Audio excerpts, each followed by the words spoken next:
This talk is about carbon dioxide snow cleaning as applied to art cleaning and restoration. It was first given in the spring of 2024 at the Boston Museum of Fine Arts. I wish to thank them and the art restorers whose work I mentioned. Carbon dioxide snow cleaning can remove particles of all sizes, hydrocarbons, and organic residues. CO2 snow cleaning only removes physically bound contamination and will not remove any species that's chemically bound by ionic, covalent, or metallic bonds.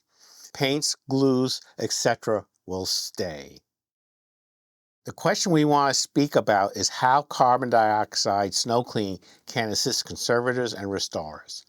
This cleaning process removes particles from complex surfaces such as crevices and hard-to-reach areas. It can remove fingerprints, residues, and stains. It could be used for initial cleaning or cleaning up debris from other cleaning methods. Plus, carbon dioxide snow cleaning is fast, safe, and has no chemical waste. There are 3 established carbon dioxide cleaning methods. Pellets, which are similar to aggressive blasting, but without any chemicals or residues. It's commonly used for sculptures. Liquid carbon dioxide is a solvent cleaning method, but requires high-pressure chambers. Finally, carbon dioxide snow cleaning is a hybrid method combining weakly aggressive blasting and solvent cleaning. Carbon dioxide snow cleaning is a simple expansion of high-pressure carbon dioxide from a cylinder through a special nozzle. This expansion results in a focused stream of small dry ice at high or low velocities. Upon impact with the surface, cleaning occurs. We now discuss the cleaning mechanisms and provide examples. For particles, the mechanisms are a combination of aerodynamic drag forces for large particles and momentum transfer for small particles.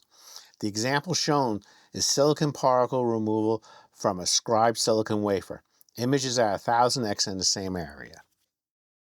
The hydrocarbon removal mechanism is solvency, as liquid carbon dioxide is an excellent solvent for hydrocarbons. As an example, a fingerprint is shown at 1000x magnification and is removed from the silicon wafer. The scratch indicates the same area. 2 examples of organic stain removal by freeze fracture mechanism. 2 Sharpie smiling faces were removed in the top pair of images, while the second pair of images show smeared solvent residue being removed. Equipment needs are simple: a CO2 cylinder, a hose to transport the carbon dioxide to an on-off valve, and then the nozzle. The nozzle is the most important part, and we use an asymmetric Venturi nozzle, which operates with either liquid or gas CO2 feed. Other nozzle configurations exist for special needs and applications. Images of the carbon dioxide snow stream with the asymmetric Venturi for gas or liquid CO2 feed are shown. Notice the differences in size and distance. This is typical of the high-velocity carbon dioxide snow for particle, hydrocarbon, and organic removal. The bottom image has a low-velocity CO2 nozzle assembly, and the result is a wider stream at lower velocities. In this case, only particle removal occurs. Here is a short video of facial grease being removed from a flat silicon wafer. It's quick and easy. In this video, we show the low-velocity CO2 snowjet cleaning the Vera Rubin telescope camera lens. This large lens is part of a telescope assembly being built for astronomical research. Many major applications have been demonstrated for carbon dioxide snow cleaning, and our focus will be on art restoration. Carbon dioxide snow cleaning has also been used in disaster recoveries to clean many objects, especially electronics and non-museum art objects. The important factors for cleaning include sample support, thermal changes, safety, and potential damage. We cover all of these things on our website at co2clean.com. In 2012, there were 3 talks on CO2 snow cleaning at the Lunda Conservation Labs within the Smithsonian Institution. There are 2 major applications related to particle removal: removing particles from objects and cleaning up after other cleaning methods. Our first example is Nancy Odegaard's data and shows the advantages of CO2 snow cleaning. The data clearly shows that CO2 snow cleaning was much more effective and faster than brushing or combining brushing and vacuuming. Renee Jolly of the Biltmore Mansion used carbon dioxide snow cleaning on decorative plastic dessert items that were part of the Christmas display. CO2 snow cleaning was much faster than the usual brushing and blowing air and was able to cope with the complex surface topography. Corey Smith Riley at the North Carolina Museum of Art cleaned Bride by Beth Lippman using carbon dioxide snow. The complex 10-foot collection of glass was glued to the stand. CO2 snow cleaning dusted all 500 pieces in one day. Yu Shaki did similar work on Beth Lippman's Banquet. Cleaning has been much faster than the usual brushing. Moskova from the Czech Academy of Sciences looked in CO2 snow cleaning of old books and papers. Basically, she found it was more effective than blowing air and found no color change, aging effects, or other detrimental results. Procedures are critical, and we show a simple example of cleaning a piece of paper. Sample support is critical. We will now show some examples of CO2 snow cleaning being used in conjunction with other methods such as blasting and polishing. CO2 snow can remove dry or even wet silver polishing, even from crevices and rough surfaces.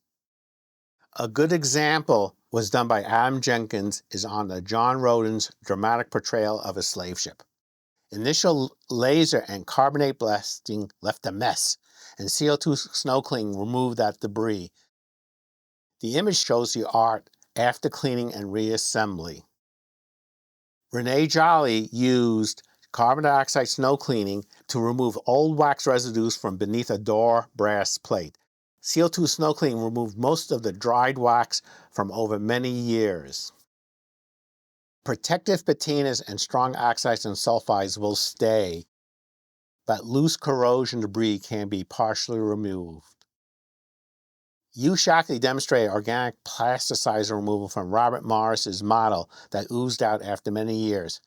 The white streaks on the left image were removed. Mold removal appears possible. Adam Jenkins and Heiko Kazan demonstrated mold removal from the back of a canvas. Oh, bye-bye. The image shows some changes, and they were very pleased about these results. This is so awesome. They also demonstrated cleaning of the front of another painting without damaging it. On paintings, we have experience of seeing CO2 snow cleaning knock off chips from oil paintings, and we recommend never to try CO2 snow cleaning on an oil painting. However, Stroveland compared CO2 snow cleaning to other methods and found CO2 snow to be slow. And she compared it to other methods and found other methods were faster and effective. Soot can be removed, though it's inconsistent and a lot depends upon the surface. Wax residues come off, and with time, even the wax within tight crevices can be removed. The image we show is just a few seconds of cleaning on those grooves. We cleaned this Daguerre image of dust and particles with no observed damage. However, we did not perform a detailed analysis. We believe negatives can be cleaned but requires testing. There are problem areas and areas that need more work, and we're willing to work with conservators on these issues. Some are impossible, such as epoxy tape, oil paintings, and maybe other items. Testing is needed, followed by inspections. As for cleaning issues, moisture condensation is the key issue, as thermal input from a hot air gun may be needed at times. In conclusion, carbon dioxide snow cleaning has many potential applications within art cleaning. Particle removal, hydrocarbon and organic removal, stain removal, soot on many different and difficult surfaces. Testing is needed, and we will gladly work with people to address these issues.